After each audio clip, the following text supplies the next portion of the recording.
Hello and welcome once again to the Waters and Stanton video channel. The Falklands War. It's 40 years ago since the Falklands were invaded. I was listening to Radio 4 a couple of days ago about the Falklands War, and this is what I heard when I turned on the radio.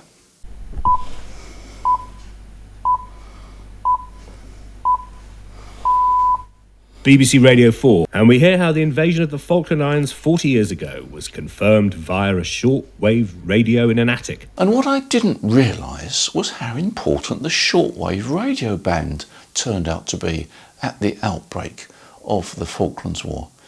Some of you may already know this. I didn't know it at all. It passed me by.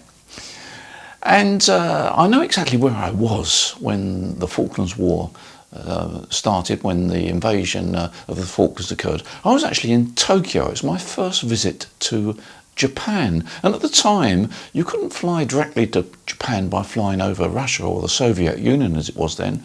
You had to fly round, so we had to fly in a westerly direction to Alaska. The plane refueled, and then we flew from Alaska down to the Tokyo airport to Japan. And it was quite a long flight, of course. I'd been in a hotel for about 2 or 3 days, came down one morning to breakfast, and in front of the entrance of the breakfast area was a selection of newspapers, and of course they were all in Japanese, apart from one. One had the headline across it: "The British Armada sailed to the Falklands." And I read it, and that was when I first heard about the invasion of the Falkland Islands. I don't know too much about the Falklands, although we did have a trading arrangement for about 10 years with the Falklands back in 1990, and also my wife's brother spent nearly 7 years working in the Falklands, so we've got a fair idea of what the Falklands are like now, but I didn't know too much about them before that.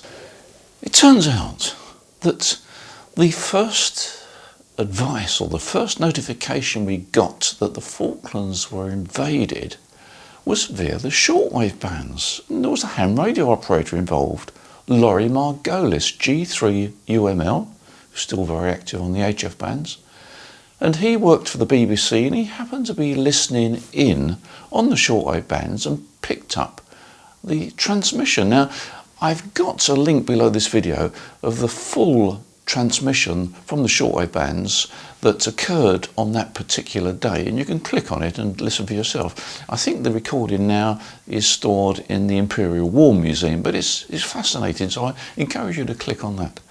But Laurie, G3UML, has been a very active ham radio operator and still works, I think, for the BBC.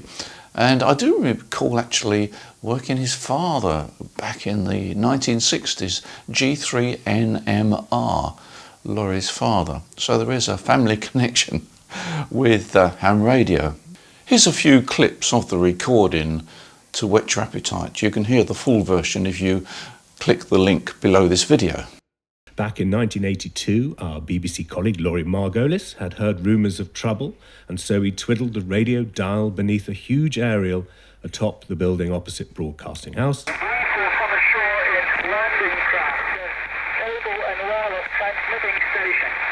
There is no communication between Falklands and England.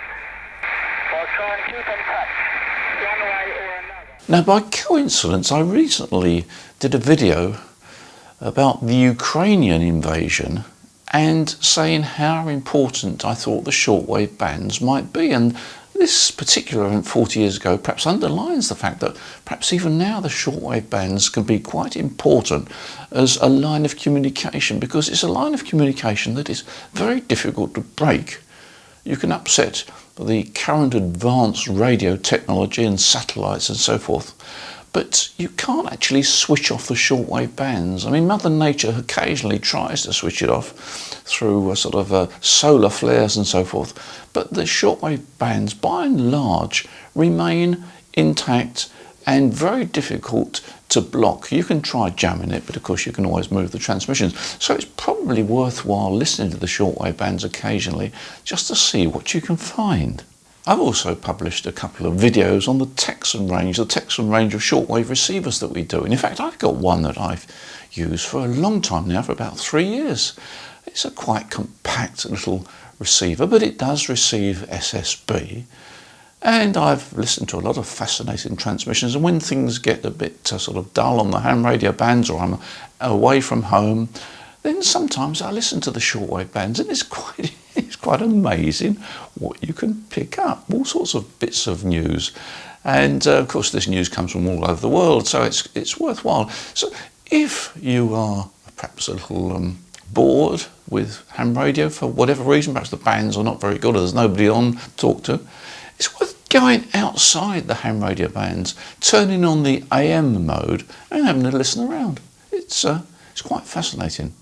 But back to the Falklands. If it wasn't for Lorry G3UML, there would have been a significant delay in knowing that the Falklands had been invaded. Because don't forget, in those days, radio communication was not what it is now. You couldn't pick up a mobile phone. You didn't have the satellite advantages that we have now.